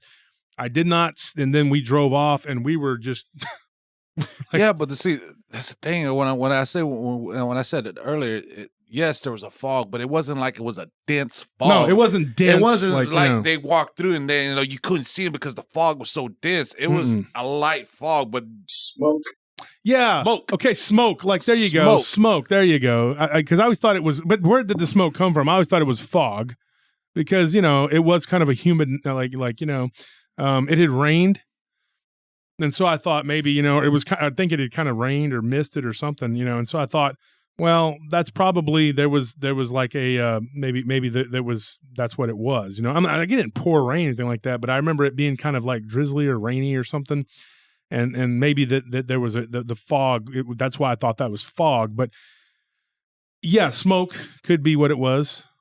Whatever it was. Back in the ancient days, they call it holy smoke. Holy smoke. Where beings would appear and reappear and unappear through this smoke or fog. Yeah. I called it the holy smoke. So, folks, what we did was we conjured up another microphone. Nick was in the studio making a lot of good points, and I said, Anthony's like, you know what? Why don't you sit in? So, Nick, you got your mic'd up now. Mic'd up. So go ahead and make your point about Anthony. You got me still? Oh yeah, am I good? Yeah, go ahead and make the point about the holy smoke. What you were talking about. So back in the ancient of days, when it pertains to religion, they called it the holy smoke. And this is where you were talking about beings coming into existence and out of existence through this type of fog, and where they would appear and disappear. Well, it's not really ether. It's not. What is it? It's a combination of the ether coming into physical existence enough to let physical beings come into the physical existence, and then that holy smoke or that ether goes back, and then when they're ready to go back into the metaphysical, they conjure back up the holy smoke or the ether fog, and then they can go back into it to switch back into other dimensions or to another dimension and go back through. So this is what the holy men of back in the day talked about. And they would say Jesus would, appear out of nowhere, but the holy smoke would form first, and then he would appear. I'm not trying to get too biblical, but this is what they talked about. Mm-hmm. This is history. This is what they talked about. So this would explain the guy that it appeared to Tony. You were always very adamant that it wasn't fog. You had said that before. Yeah. I kept calling it fog because I didn't know. It looked like fog to me because, like I said, I thought maybe it had. Once I said the smoke, you guys are both like, exactly. There you go. Because it's not, a fog is very encompassing in a very large presence, where the smoke can appear in one place and then disappear in the same place. Yeah. Where it doesn't encompass a large, expanse. No, and earlier when you were talking, you weren't mic'd up. You were talking about Taylor having a very weird feeling. And Tony, you had mentioned that when you would go to Taylor to lay the cable and stuff, that you would always feel weird. And yes. Of course you had the weird experience there, but you said that you always felt weird there, Yeah. Yeah, it was just so, it's the energy that you can feel from there. There's some type of energy. It's like what I said before. There's when you feel something, there's when there's something that you feel, you could feel the hair stand up. You're like, oh, look, my hair's standing up. You can't see it. You can't see it, but you feel it. But then there's certain type of energy where your hair stands up, but your body is tense. I mean, you could feel palpable. Yeah. Yes, you can feel the energy, and you know that energy is not right. Your logical mind is like, okay, there's nothing really going on. I can't see it, but I can feel it. Right. Now, Anthony, you growing up in Taylor, and of course you grew up around all these weird stories and legends and all this and that. You were always out and about doing stuff in town, and of course you had that La Llorona experience. Yeah. Did you ever feel that, like just being out and about in Taylor in the evening, walking around or whatever, just feeling weird, having a weird feeling? Sometimes. I mean, it was never anything serious, and if that feeling ever would have occurred to someone else who was with me strongly, then I think I just kind of ignored it or put it off on some kind of subconscious level. You were probably used to it. You grew up there. You were used to it. Probably. I mean, I didn't have any other frame of reference because I was born and raised in Taylor. So you were acclimated to it. Yeah, you were acclimated to it. See, when I went away and I came back, that's how, like, because I was living in South Austin, Tony, and hanging out with you all the time. Yeah. And then when we went back to my hometown to hang out and talk to some old friends or whatever, because we were just out running around doing whatever. And it was on the weekend. I remember that. And we went back there to hang out or do something. And I think it was like a party or something that didn't pan out or something. So then we decided to talk to some friends. And I felt weird going back there. I would feel it. Whereas when I live there and you're immersed in it, you're just kind of used to it. You know, but once you leave and then you return, you're kind of like, man, there's a weird energy in this place, a very weird feeling here. Because you get away from it, it gets off of you. Yeah, it gets off of you. And then you go to another place and you get acclimated to that other place, that other energy. Mm-hmm. Yeah, I think other people's energy. And then you come back a while later and you're like, whoa. Yeah. What is this? Thick. What were you saying, Anthony? I think the most intense I've ever felt that kind of it's like a internal alarm that's kind of going off is just whenever I walked up to that old abandoned sanitarium with my friends, because I just knew that even though it would have been cool and whatever, something was telling me, you're being foolish, turn around and just go home. Don't do this, don't do it, don't do it, don't do it. And then I just listened to it. It's weird. It's like a spiritual warning system. I can't really describe it any other way. It's a metaphysical warning. Yeah. It's a metaphysical red flag. Yeah. Yeah, I have a you weird... You feel it, it on a level that doesn't hit you physically, but it hits you on a metaphysical, like, internal level to where you're like, my mom would not approve of this. My dad would not approve of this. This place would not approve of me being here. And so you just automatically leave. Even though your friends might be like, yo, we got to go in here and we got to check this place out. You, on a very intellectual, like spiritual, mental, physical level, you're like, no, I'm out. The one thing, I got a story, Anthony, that you had told me from one of your friends who lived across the street from that place.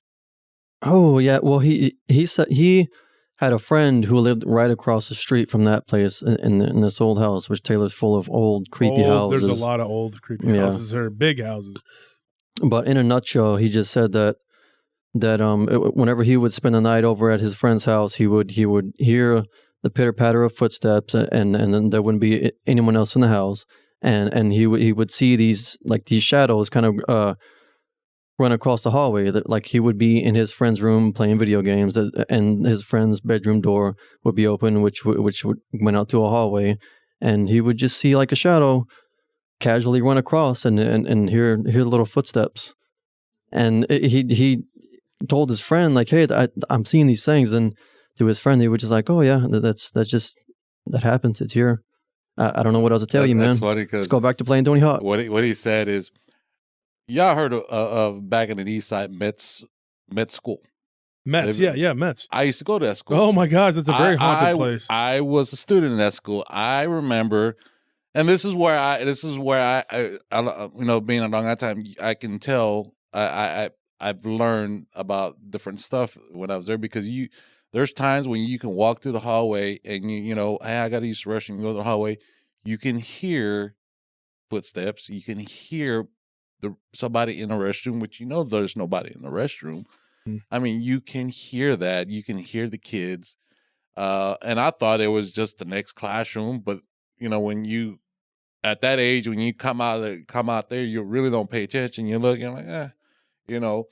But yeah, the little that energy that you feel, and that's the kind of energy that I say that when you feel, I feel that when that energy hits you, there's a level in your body that when you feel that spirit, when you feel that energy level, that you can tell, well, okay, this is not a evil spirit. This is not evil. This is not aggressive. There's it's the wrong place at the wrong time, and you gotta get to stepping. Yeah. I mean, there's energy levels where it hits you. You know, you're like, you gotta go. It's time to go. You know, you can feel it deep. It's just here, but the little pitter patter, the little steps, that reminds me of Metz Elementary School. And I never knew that it was really like how haunted it was until they started tearing it down. Tearing it down, and then when they did the renovations and all that, a buddy of mine's company, a friend of ours, Anthony knows him, a guy that we knew, he had a company, and they did and he's actually he's a dog handler. You know who he is? Yeah. And so he said him and his dog were out there. Great guy, you know, ex-Marine, real cool dude, and just was out there with his dog, and his dog kept growling, and he was like, "What's going on?"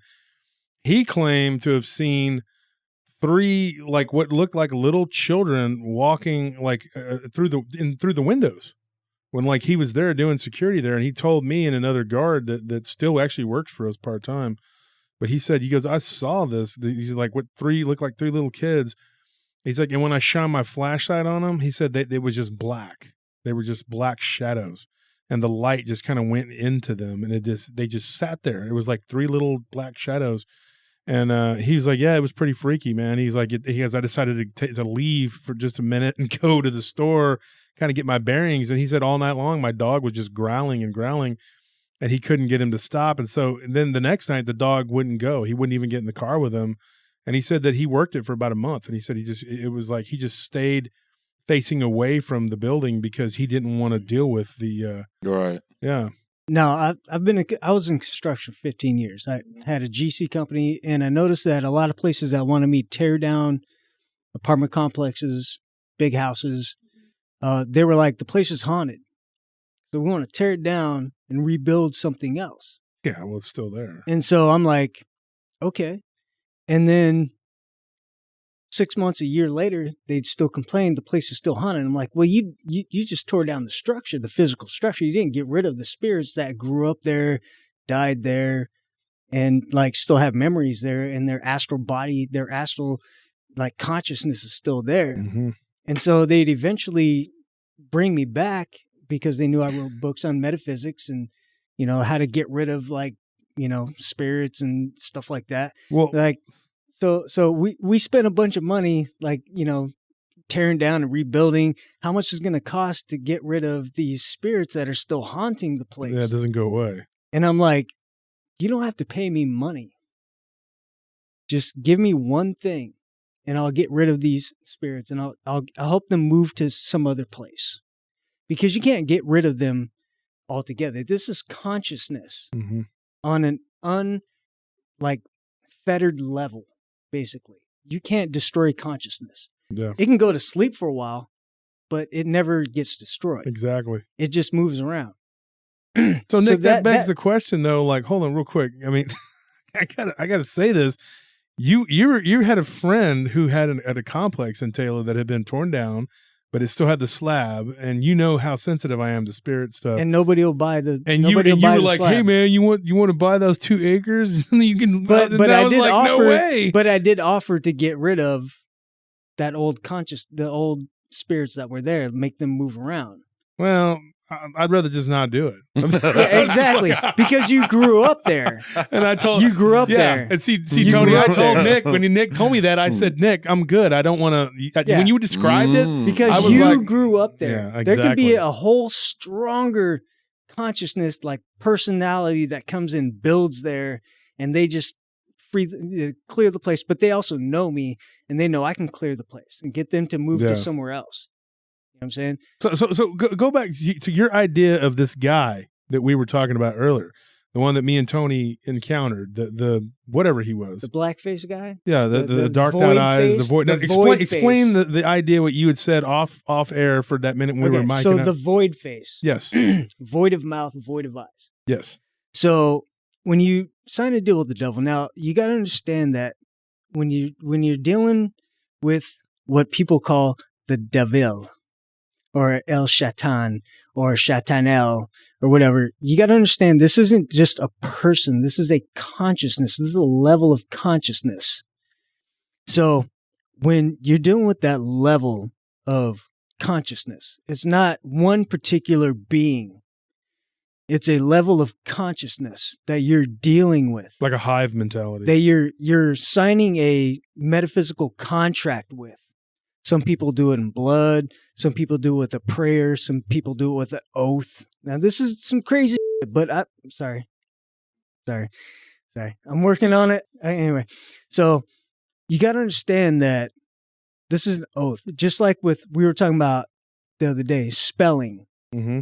When you spell something out in letters, cursive. It's a spell, a magical spell. Mm-hmm. You're just writing it on paper. And when you write it in cursive, it's a curse. You know what I'm saying? Like, and you're making it in a negative way when you write it in a spell way. Anyway, so with this type of stuff, like, you gotta understand, you can make beings on just a conscious level move away to another space. or so to another level. What was this guy in your opinion? So this dude, man, he made a deal with the DEV. You know what I'm saying? Like, and his skill was singing and seeing. So when you sing, what do you love to see while you're singing? The crowd, fans, your audience, your fans paying attention to you. Absolutely. And you absorb that energy, just like children. What do children constantly say? Dad, watch, mom, watch. I'm riding my bike. It's my first time. No. They want attention. So that's what human beings want. And you can see this in social media every single day on the billionth scale. Yeah. People just, like, man, it's so crazy. let me get this straight. So, Nick, what you're trying to say in a nutshell is, and maybe this could help, like I said, Tony, give you some insight into that's why I said maybe we had some answers here. Right. What Nick is saying is that the devil took away his mouth. Yeah, because when you make a deal with the DVL, what a horrible. When you make a deal with the DVL, you're making it where I get riches, I get the most women, or the most all this, the greatest feelings. Physical, spiritual, mental, you get all the greatest like gratification. Yeah. But on the other end of the coin, the flip side is the exact opposite. And that's what the DVL calls hell. And so when you saw this dude who was the mariachi guy, the mariachi singer who made a deal with the devil, he probably got the most beautiful women. He had a bunch of money. He had like boats, yachts. He probably had all the greatest things that he sold his soul for because he wanted the easy way to get all that. He didn't want to work for it. So that's where DVL comes in and says, yo, I got a deal for you. Right? But then in the end, you're a slave. In the end, you're beyond a slave. You're sorry, I almost said the F word. Go ahead. But you're a zombie slave. Because just like that dude was walking down the road, like Frankenstein, no mouth, he couldn't sing anymore, no eyes, he couldn't get the attention anymore. It's the exact opposite. Let me ask you this, though, and Tony, this is a question, and anybody wants to answer it. This is the round table, after all. Tony, let me start with you. What do you think, like, what was the significance of him stopping and looking in the window at Oscar? Because he didn't have eyes, obviously, but he looked in the window at Oscar. I mean, he didn't look in the window at us. Yeah, he didn't look at us, But he did see you. Well, he did. I mean, obviously something was going on there. But you guys have eyes. Yeah. And consciousness. You saw the dogs. Yeah. You were doing your thing, partying. But why was he looking at Oscar, though? You? No, he was looking at me. Your boy. He was looking at my boy Oscar, in the back seat. But what was he doing? He was nothing, panicking and trying to jumping himself to the other guy next to him. Exactly. Well, maybe that's why. He was expressing the most intense emotion and fear. And that's what that darkness feeds off of. He had the most to offer for whatever that he was the youngest. Was. And he was probably the most afraid. And I was just thinking maybe he felt something from Oscar, and then fear. He's feeling that fear because he was freaked out. And that dude was instilling the most intense feeling because that's all that being has is feeling. He doesn't have any sight anymore. He doesn't have any speech anymore. All he has is feeling. Wow. That's pretty intense. And that gives us a lot of insight too. And folks, I want to say this too. We were actually very sober when this happened. Yeah, we were. We were sober. We tried to get beer earlier in the night. Yeah. And we couldn't. So we were sober. Sober, yeah. You guys were young back then. We were sober for being young. Yeah. 17 years old. But let me tell you, when I was like 14, I was still able to get beer. Well, we could if we were in Austin, but we were in my hometown. Yeah, Taylor's small. We missed real small party. Back then, yeah. It was supposed to be like a party out in Circleville or something. We didn't make it, and I don't remember the whole deal, but that night, I'll never forget it.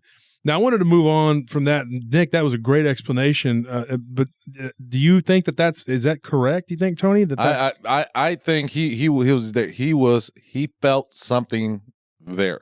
I think he was looking for something, and I think he hit it right on the head. That was that fear that Oscar had. He was reacting. He was. I mean, dude, he was just out of there. Yeah, he was freaking out. He was freaking out from, you had to be freaking out. Just, you're sitting there, next thing you know, your boy just jumps on you doing this, trying to doing this. Especially when you big, tough, strong wrestler, football players, and you ain't scared of nothing. We weren't like scared. Yeah, you ain't scared of nothing. I mean, we weren't intimidated by a lot. But Jason was a wrestler. I was a wrestler and a boxer. You were a boxer. We were all pretty tough kids. But we were talking about that on the way back though, and of course one day I went up to Mount Bonnell and I was with a couple of the guys from back in the day, Greg, Hill, and I was talking to him, and Greg was like, "What would you do if that man with the dog just jumped out right now?" Because Jason was with us. And Jason was like, "Dude, I would be gone." He goes, "Y'all would be," and I said the same thing. And then Greg told Jack, he's like, according to Tony, he goes, "Y'all were the ones that were most scared," whatever. I know you didn't say that because Jack liked to mess with people. And I said, "Nah," I said, "Tony didn't say that," because Tony was afraid too. We were all afraid, and we all agreed that it was a terrifying experience, and nobody was acting like tough about it. We were but we did talk about it. And I told Greg, I said, if you had to make me try to get out of that car, I probably would have melted into a puddle because it was scary. Yeah. I mean, those dogs, I think they would have just killed us. I mean, and then maybe taken us to another dimension or something. I would have just taken it. I would just stayed in the car. Whatever came in the car, I would not have gotten out.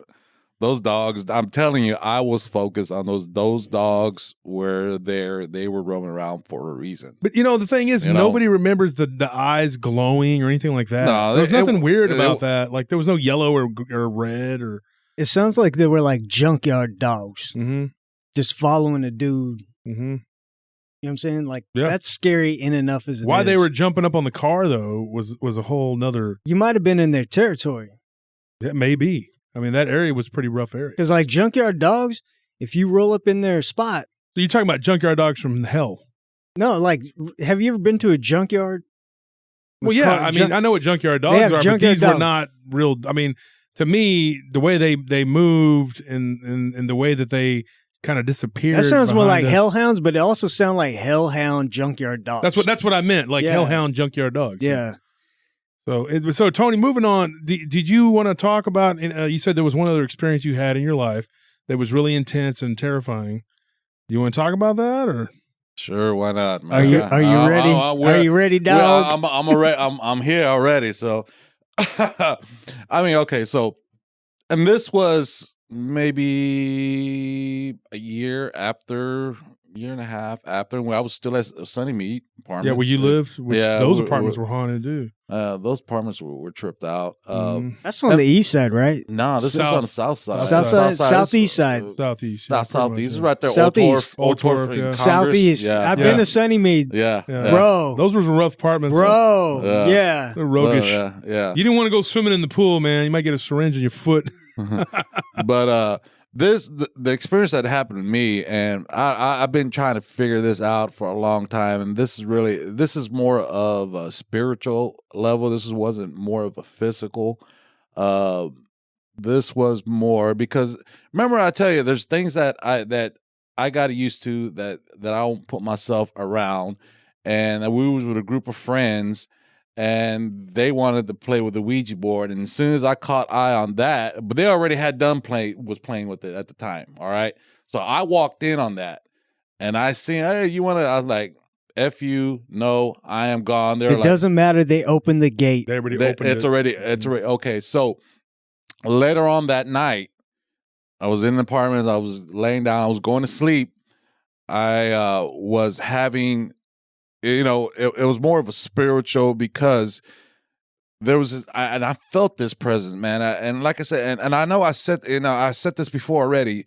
There's certain type of energy that'll hit you that you can after a while you can tell what kind of energy it is, how it feels. All right, this didn't feel right, and I kind of felt this, but I kind of paid no mind anyway. But when later on that night I was dead asleep and I say this is spiritual because it whatever that was, took on a form in me that, you know, that it was a real bad evil presence where I woke up freaked out. But within this experience, within this was a vision of this ball of fire. All right, ball of fire, and very. I mean, the emotions and everything that was there, and I was there, and this fire, and then what the purpose was is this wanted to consume me. To consume you? Consume me, like not like, you know, oh, I'm gonna eat you kind of, like the energy wanted to take over. It wanted to take over your consciousness. It wanted your soul, exactly. Just absorb you into it. Exactly that. And what transpired was my grandmother appeared. All right, my grandmother's been passed away when I was 9 years old. All right, my grandmother appeared, and whatever tongue she was speaking, whatever she was saying, what I kind of grasped from it is saying, "You will not get him. You will not take him." Take him. And she was protecting you. She was protecting. But your abuelita showed up and drove it away. It was probably in Latin. Like that's a powerful magical language. She was probably protecting you in Latin to make sure they can't get you. It felt like a lifetime when I was in when this was transpiring, when everything was happening. Yeah, and what I got of it, and what it was, she was, you will not take him. You will be gone. It was kind of like be gone kind of thing. You know, you will leave. You will not take him. And this entity, whatever it was, went away. But like I said, that's why I don't mess with it. Yes, they already had opened up the gate, like you said, and I know there's certain things I will run away from, and those are one of those things, because when I felt that, man, I felt that energy. I know it wasn't good, and it came with me, what happened, man? I was so freaking. You're lucky. You're lucky. Your grandmama was there to like deconjure that. So they I'm breathing heavy right now. So they couldn't snatch you up, because trust me, man, your consciousness is all you have. People think your physical body is all you are. No, your consciousness is immortal. That's when that's when people talk about you're immortal, and they talk about you're immortal. Your consciousness is immortal. You can reincarnate in many different physical bodies, right? But your consciousness will never die. It just transforms into another level of energy. In that regard, people got to understand, don't discount your consciousness. You have to really savor your consciousness. Savor the flavor of your consciousness. And once people get that, you will move to the next level and the next level and the next level, and understanding that you can feel not just consciousness, the universe, not just other people's feelings, not just other people's thoughts, the whole universe as a living, breathing being. And from there's no limits. Yeah, I think, and Nick, we've talked about this before, about how the universe, is there's a consciousness to the overall universe, and we are all one. And there's this whole thing, in like Hollywood and in all these different aspects of our life, in like movies, they're always like, you were talking about how everybody's like, there's the one, you're the one, he's the one, when in reality, we are all in this together, and we are all one.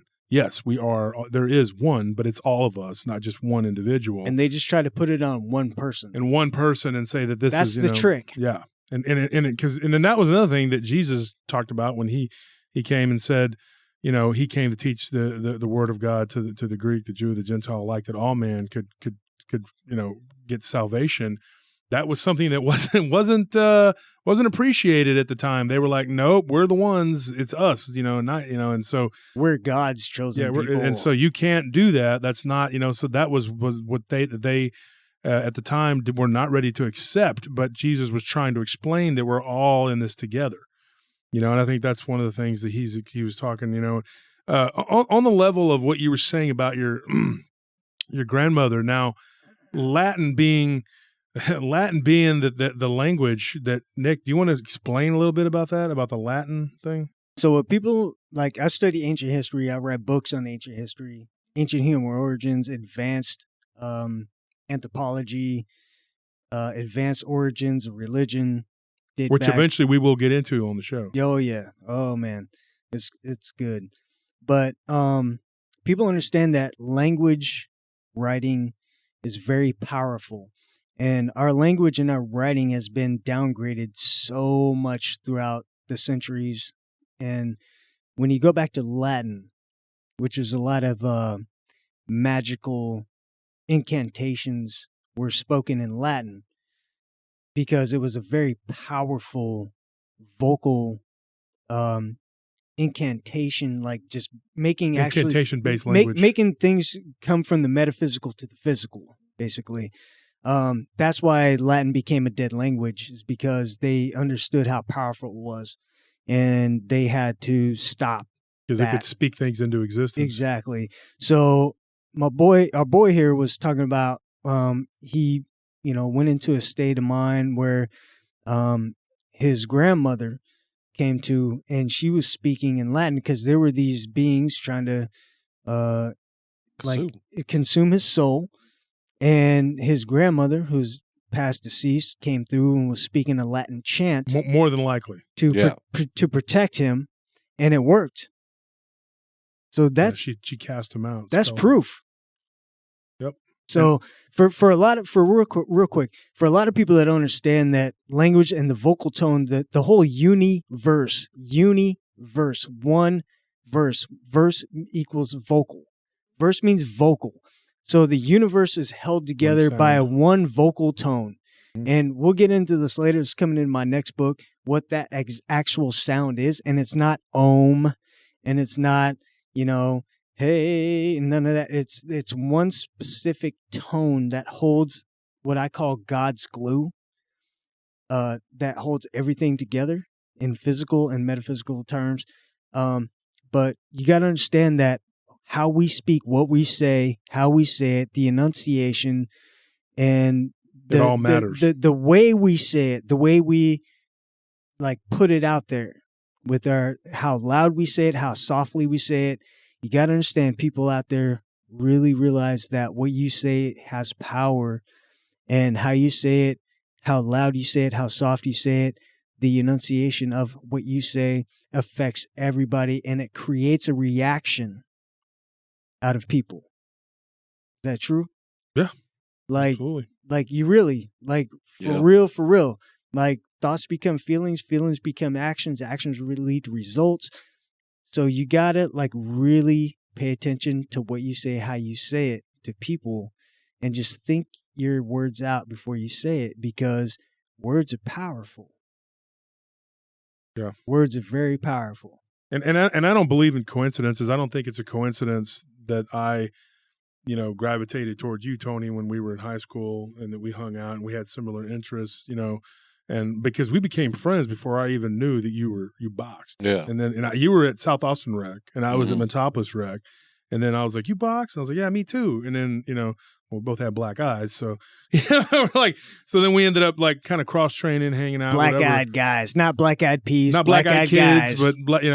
but we kind of, we found common ground. But then the fact that you had such a spiritual aspect about you too is another. And then it's not a coincidence, Nick, that you and me ended up in this office together. I tell people that it's so weird that me and you have such similar interests. And the first time I found out that I was going to have to share the office with somebody, I'm going I told my wife, I was like, man, I hope it's not some guy that I don't, and I'm not going to get along with, and he's going to be in my way, and I met Nick, and then I was like, oh, thank God. I mean, I literally was like, thank you, God in heaven, because No, Tony was telling me like you don't like 95% of the people you meet. No. And I remember I was on the phone with my girl. And I was like, yo, 95% of the people that he meets he does not like, but he actually likes me. And I get it. I understand because we're on the same level with like. Yeah, it takes a lot. And I didn't have a huge group of friends in high school. I mean, I had like a few friends and as Tony could attest, I was always, if I didn't like you, well, you would know it. And Well, pertaining to certain energies attracting one another, I mean, just look at our household, Wolf. I mean, we're all very different people, but we're all kind of in the same boat in the sense that in some form we're kind of either the black sheep of our family or we're kind of like outcasts. Yeah, society's outcasts or rejects, but people who never really felt like they had a home anywhere else except for with one another. Like I myself never felt like I truly belonged anywhere or with anyone in Taylor, and to this day here in Austin within our household with our group of guys is the only place that I know in my heart this is where I belong. Yeah. So it's all of us meeting each other and sharing these ideas. This is not a coincidence. None of it is. And like attracts like. And Nick, you said that the other day. You from an intuitive standpoint, from an experiential standpoint. I'm almost 50, bro. I look like I'm 20. It's ridiculous. I don't know how. I would never. Yeah. Yeah, I don't know young. how. Mm-hmm. I got kids that look older than me, but your guys is dynamic. Because you guys live in a household. You guys' dynamic is like incredible. It's on point. Lightning in a bottle. You guys' dynamic is incredible because you guys grew up, with each other. Right. And you got to understand when like attracts like, but you actually pull those forces together and make it work naturally without having to actually make anything work. It just happens. That's power. Yeah, it's just organic. There's no organic. There's no organic power. That's beyond Whole Foods, bro. Like there's no beyond organic. There's no conscious effort that goes into it. It's just people being themselves, and they click with one another just by being who they are. Well, me and Tony, we hadn't talked in years, and then until a couple years ago when I hit you up, man. Yeah. And then we just picked up where we left off. We picked up where we left off, like old friends. I mean, I got pictures of us hanging out, and I was showing my wife one day. I was like, that's who he is. And it's a picture of us in our security uniforms working over there. Top flight security over there. Now, most people don't know. I don't know if y'all have ever seen a picture. I don't know if y'all ever seen a picture of Wolf, but he's a big dude. Bro, seriously, you're like for my TV shows, my movies and stuff. Like you're gonna be my bodyguard. Like you're gonna be in the background in a big black suit, a big 4-piece suit with the earphone and the earbud, and like looking mean. And trust me, like Wolf, the nicest guy, but he's been through some things. He's a tough guy. Trust me, he's a tough guy. But you're gonna be that guy in the background that people go, "Whoa." Hey, yeah. I told my wife my bodyguarding days and all that. Hopefully that's behind me now. But right, well, okay, let's do this, and I'll be your bodyguard. There you go, Nick. I mean, and the thing too, Tony, is like you when you were younger, like you were very much a fighter. You were very much a tough kid, but you also you realized that there was more to the brain, less to the boot. You went to the Army. Right. And then you got out and you did the fiber optic cable thing for a while, and then it didn't pan out. So then you went back to school, got a degree. Right. And then you reinvented yourself, and now you're an IT guy at a hospital. Right. And so that's something. That says something, and I hazard to guess too that if we didn't stop boxing, we probably wouldn't be able to think as clearly yes, we do. Because a lot of the guys, I'm not going to say, their names, but, a lot of those fighters, man, I mean, you run into them and they're like, and you're like, woo, I'm kind of glad I didn't go and keep doing that and go into the MMA and do all that stuff. I got out of MMA because I understood one thing that was taught to me by one of my best business coaches was this. You get paid more working from the neck up than the neck down. That's right. Yeah. You absolutely do. And not to knock on my fighter friends, if you don't protect the neck up, that's right. You can lose everything.